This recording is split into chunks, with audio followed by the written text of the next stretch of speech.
Hello everyone, সবাই কেমন আছেন? আজকে আমি যেখান থেকে ভিডিওটা করছি হয়তো বা একটা সময় এটাই স্মৃতি হয়ে থাকবে, যার কারণেই আজকের এই ভিডিওটা করা। এই ভিডিওটা হচ্ছে নাগেশ্বরী মহিলা ডিগ্রি কলেজ মাঠ থেকে। তো হয়তো বদলিজনিত কারণে আমাকে হয়তো বা এত দূরে আসতে হয়েছে। তো হয়তো বা একটা সময় আমাকে এখান থেকে চলে যেতে হবে, হয়তো সেই সুযোগটা নাও পেতে পারি ভিডিওটা করার। আর এর জন্যই কিন্তু আজকের এই ভিডিওটা করা। তো আপনাদেরকে একটু ঘুরিয়ে ঘুরিয়ে দেখানোর চেষ্টা করতেছি। যদিও এই মাঠটাতে সর্বসাধারণের প্রবেশ নিষেধ। এখানকার যে দারোয়ান আঙ্কেল আছেন, উনি আসলে অনেক ভালো মানুষ। আমাকে আবার আমার মেয়েকে উনি সবসময় অ্যাকসেপ্ট করে। তো তার জন্য অবশ্যই ধন্যবাদ তাকে। তো এই জন্য আজকের এই ভিডিওটা করা। তো ভিডিওটা আপনাদের মাঝে একটু আমি টোটাল সব কিছু একটু ঘুরিয়ে দেখাতে চাই। দেখুন একটু, এটা হচ্ছে প্রশাসনিক ভবন। আপনারা হয়তো বলতে পারেন প্রশাসনিক ভবন এখনও টিনের ঘর আছে। হ্যাঁ, এখনও টিনের ঘর এই প্রশাসনিক ভবনটা। এখানেই প্রিন্সিপাল স্যার বা আদার্স টিচাররা বসেন। এছাড়া একটা সামনে একটু আগালেই একটা বিল্ডিং দেখতে পাচ্ছেন, ওইটা হচ্ছে যে পাঠাগার আর কি, লাইব্রেরি যেটাই বলুন না কেন। একটা শহীদ মিনারও আপনারা দেখতে পাচ্ছেন, শহীদ মিনার আছে। শহীদ মিনারটা খুবই সুন্দর, আমার কাছে ব্যক্তিগতভাবে খুবই ভালো লাগে। এছাড়াও সবচেয়ে বেশি ভালো লাগে, চতুর্দিকে এরকম গাছগাছালি দিয়ে ভরপুর। কিন্তু চতুর্দিকে এরকম আপনাদের যদি একটু দেখাতে চাই তাহলে দেখুন, চতুর্পাশে কিন্তু এরকম গাছগাছালি দিয়ে ভরপুর, একদম সবুজ। দেখেন চতুর্দিকে একদম ভবন পর্যন্ত, ওই ভবন পর্যন্ত।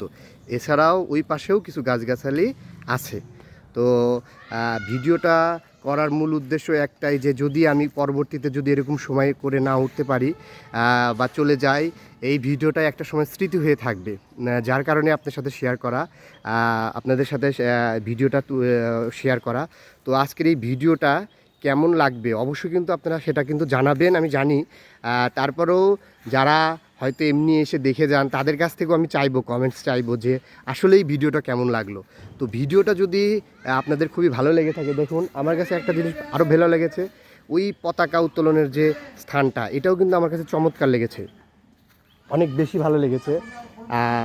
আর প্রশাসনিক এখানেও ক্লাস হয়, এটা নতুন একটা ভবন হয়েছে, ওই পাশটাতেও ক্লাস হয়। এছাড়া কিন্তু এখানে সেন্টারের পরীক্ষাগুলোও হয়। হ্যাঁ, এটা আপনাদের বলে রাখা ভালো। অনার্সের যে সেন্টারগুলো, বাকি যে কলেজগুলো আছে সেগুলোর পরীক্ষাও কিন্তু এখানে হয়ে থাকে। এছাড়া ক্রীড়া প্রতিযোগিতার খেলা, কিছুদিন আগে আমি আপনাদের কাছে একটা ভিডিও শেয়ার করেছিলাম, সেখানে ক্রীড়া প্রতিযোগিতা হচ্ছিল, ব্যাডমিন্টন টুর্নামেন্ট চলতেছিল, সেটাও কিন্তু আপনাদের দেখিয়েছি। তো সব কিছু মিলিয়ে আরও আকর্ষণীয় বিষয় সেটা হচ্ছে যে দেখুন, অনেক বছরের একটা পুরনো বট গাছ, অনেক বছরের পুরনো একটা বট গাছ। এটাও কিন্তু একটা দেখার মতো একটা ভিডিও। দেখুন, একটা কাকা হয়তো ছাগলকে বা তার গরুকে খাওয়ানোর জন্য কিছু পাতা সংগ্রহ করছে গাছ থেকে। এটাও কিন্তু একটা দৃশ্য দেখার মতো। তো সব কিছু মিলিয়ে কলেজের পরিবেশ, আকাশের ভিউ, সব কিছু মিলিয়ে একদম দারুণ। এটা হচ্ছে কলেজের মূল ফটক। এই মূল ফটক দিয়েই মূলত সবাই প্রবেশ করে। তো আমি আপনাদেরকে দেখালাম। তো আমি আপনাদের কাছে চাইবো যে অবশ্যই আপনারা ভিডিওটা কেমন হলো এবং আপনাদের কাছে কেমন লাগলো অবশ্যই একটু কমেন্টস করে জানাবেন। আপনাদের কমেন্টসের আশায় কিন্তু আমি রইলাম। তত নতুন ভিডিও না আসা পর্যন্ত আপনারা ভালো থাকুন এবং আমার ভিডিওতে লাইক কমেন্ট করে যান। ধন্যবাদ।